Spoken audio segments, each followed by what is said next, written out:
इस लड़की का मेरे गाने पे एक रील देखा, किसी डायरेक्टर ने दिखाया, मैंने बोला यार कमाल की एक्ट्रेस है। तो हमारे तरफ से इनका ऑफर गई तो कहा था कि ना हमार परीक्षा।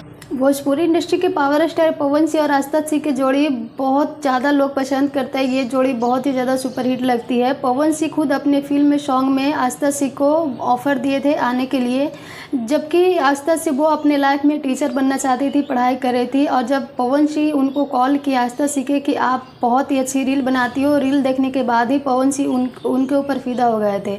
नमस्कार दोस्तों, राधे राधे। आई होप आप सब लोग अच्छे होंगे, मस्त होंगे, स्वस्थ होंगे। अगर चैनल पर नया है तो चैनल सब्सक्राइब करके प्यारा सा लाइक कमेंट जरूर करें।